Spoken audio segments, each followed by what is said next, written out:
ये विषय बहुत बड़ा था, कोई मीडिया ने कवर नहीं किया गया। अब हमें ये जानना है कि सुप्रीम कोर्ट में जो भी हुआ वो क्या हुआ। सुप्रीम कोर्ट में ना तो हाई कोर्ट का कोई ऑर्डर बताया गया कि there was suppression of the high court order, कि factual aspects were not given to supreme court. For example supreme court को ऐसा था कि यह रथ यात्रा 10 से 12 दिन चलती है, जो कि गलत है। मैं आपको बता दूं, अगर 1 साल भी अगर ये परंपरा खंडित होती है तो 12 साल के लिए ये परंपरा खंडित हो जाएगी। नमस्कार दोस्तों, मैं एडवोकेट ऋतुमन जोशी आज आपसे सब एक विशेष विषय पर जुड़ना चाहता हूँ। ये विशेष विषय ये है कि श्री जगन्नाथ पुरी मंदिर पर जो उच्चतम न्यायालय ने आज पुनः विचार करके जो ऑर्डर पास किया गया है, उसके लिए पहले तो मैं उनका धन्यवाद चाहूँगा।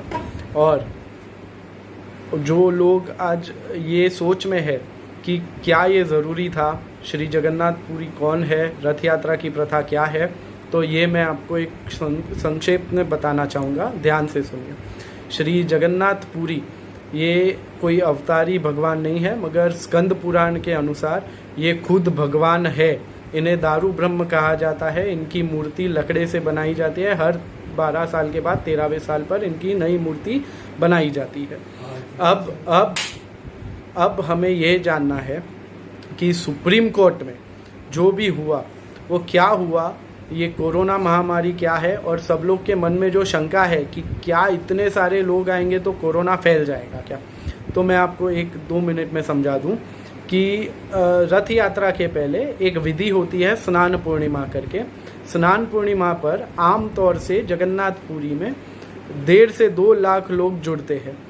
हिंदू समाज की, सनातनियों की एक मैच्योरिटी लेवल समझिए कि आज यह साल स्नान पूर्णिमा में सिर्फ 800 लोग जो अंदर के सेवायक है या पांडा जो है वहाँ के, वो ही जुड़े थे और कोई अन्य बाहर से व्यक्ति नहीं जोड़ा गया था। अब आते हैं इसकी जुडिशियल प्रोसेस पर। क्योंकि कोरोना था तो एक एनजीओ भारतीय विकास परिषद नाम के, उन्होंने उड़ीसा हाई कोर्ट में एक एप्लीकेशन दाखिल कर दी थी, जिसमें कहा गया था कि the yatra should be banned because there will be a large congregation of people. बहुत सारे लोग जुड़ेंगे, कोरोना फैलेगा, शायद ये कोरोना महामारी एक फैल सकती है। तो उड़ीसा हाई कोर्ट ने बहुत स्पेसिफिकली कहा गया था कि स्टेट गवर्नमेंट, सेंट्रल गवर्नमेंट की कोरोना की गाइडलाइंस के ऊपर एक्ट करके रथ यात्रा को आगे बढ़ा सकता है। तो भारतीय विकास परिषद उड़ीसा हाई कोर्ट में हार गया। एक और एनजीओ आ गया जिसका नाम था ओडिशा विकास परिषद, और उन्होंने सुप्रीम कोर्ट में याचिका कर दी कि 10 से 12 लाख लोग आएंगे, यह रथ यात्रा 10 से 12 दिन चलती है और इसीलिए इसको बैन कर देना चाहिए। उन्होंने स्नान पूर्णिमा पर कितने लोग आए थे बताया नहीं, उन्होंने ये परंपरा क्या है बताया नहीं। मैं आपको बता दूं, अगर 1 साल भी अगर ये परंपरा खंडित होती है तो 12 साल के लिए ये परंपरा खंडित हो जाएगी, और 12 साल में ये परंपरा खंडित हो जाएगी तो आप समझिए कि जो फ्यूचर जनरेशन्स है उनके लिए ये सब पूरा एक अपना cultural tie will be lost. तो अब मैं आता हूँ सुप्रीम कोर्ट में क्या हुआ।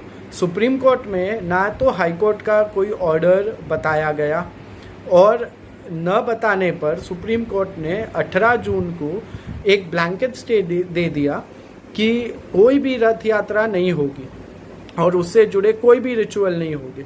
हालांकि मेरा ऐसा मानना है कि रिचुअल्स पर सिर्फ गोवर्धन मठ, पूरी शंकराचार्य, इनका ही अधिकार है रिचुअल्स पर क्या करना या ना करना कहने के लिए। एनीवे, जब ये ऑर्डर पास हुआ, मैंने एक याचिका दाखिल की कि जगन्नाथ जी को सुना नहीं गया। हमारे हिंदू शास्त्र में कोई भी मूर्ति, कोई पत्थर की मूर्ति नहीं रहती, उसमें प्राण प्रतिष्ठा की जाती है। रामलला के केस में it is a settled position of law कि a Hindu deity is a living personality in itself. इसलिए मैंने एक याचिका दाखिल की कि जगन्नाथ जी को सुने बिना आपने उनके खिलाफ ऑर्डर पास कर दिया गया है। मेरी यह याचिका सुप्रीम कोर्ट में दाखिल हो गई। मेरे साथ अन्य लोगों ने भी दाखिल कर दी, जिसमें वेरियस रीज़न साइड किए गए कि there was suppression of the high court order, कि factual aspects were not given to supreme court. For example supreme court को ऐसा था कि यह रथ यात्रा 10 से 12 दिन चलती है, जो कि गलत है। रथ यात्रा पहले दिन रथ खींच के भगवान अपने मौसी के घर जाते हैं, वहाँ 9-10 दिन रहते हैं और फिर 11 या 12वें दिन वापस आते हैं। तो 10 या 12 दिन कंटिन्यूअस यात्रा नहीं रहती। तो सुप्रीम कोर्ट को ये सब नहीं पता था। तो बहुत सारी पेटिशंस लिस्टेड थी। आज हम लोग को पेटिशन चेंबर जज के सामने हम लोग की पेटिशन लिस्ट थी। उतने में खबर आई कि Orissa government and the central government have moved before the regular bench of Supreme Court and asked to constitute the bench of the Chief Justice, जिसने ओरिजिनल स्टे ऑर्डर पास किया था 18 जून को। The supreme court agreed with it.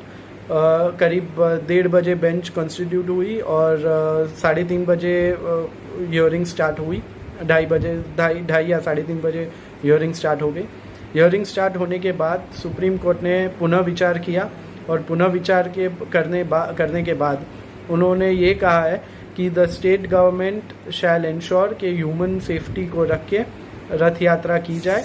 Limited लोग, limited यात्री वहाँ पे, limited सेवायक वहाँ पे हो जो नेसेसरी है। मेरा सिर्फ यह कहना है कि ये रथ यात्रा सिर्फ उड़ीसा या उस प्रांत से जुड़ी नहीं है। यह रथ यात्रा हर एक हिंदू के लिए बहुत ही महत्वपूर्ण है, क्योंकि जब जगन्नाथ पुरी एडमिनिस्ट्रेशन एक्ट 1955 का गठन हुआ और जब उसको चैलेंज किया गया था, सेम सुप्रीम कोर्ट ने कहा है कि this is a Hindu temple, this is not a temple of a particular sect.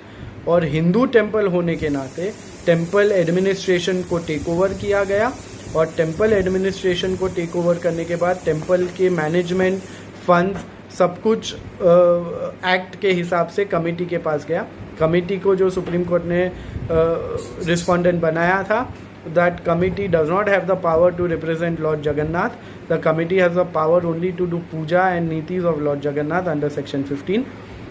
Anyway, whatever it is so, आज जो लोगों के मन में डर है कि बहुत लोग जुड़ जाएंगे, सनातनी बहुत ही मैच्योर्ड है। जैसे मैंने कहा, स्नान पूर्णिमा में सिर्फ 800 लोग आए, जहाँ 1.5 से 2 लाख आते हैं। बॉर्डर्स पूरी की सील हो गई है। जो सेवायक बहुत इम्पॉर्टेंट है, जिनको अंदर एंट्री है, जिनका कोविड-19 टेस्ट नेगेटिव आया है, वो लोग रथ खींचेंगे, वो लोग पूजा अर्चना कल करेंगे। और इसी के साथ मुझे लगता है कि हम सभी को इसका स्वागत करना चाहिए और आगे भी अगर कोई भी ऐसा विषय हो तो हम सभी को एकजुट आना चाहिए और सभी सनातनी को यह ध्यान में रखना चाहिए कि जगन्नाथ जी हम सबके हैं। और ये विषय बहुत बड़ा था, कोई मीडिया ने कवर नहीं किया गया और इसीलिए मैं आपको बताता हूँ, कोई डर मत रखना। सनातनी कोई भी ऐसा काम नहीं करेंगे जिससे कोरोना ज़्यादा फैले। इसी के साथ मैं विश्वास करता हूँ आप सभी को पता चल गया कि इसमें कोई डर नहीं है, कोई ऐसी चीज़ नहीं है जिससे कोरोना फैलेगा। जगन्नाथ जी के ऊपर विश्वास रखिए और रथ यात्रा की ढेरों बड़ी शुभकामनाएं। जय जगन्नाथ।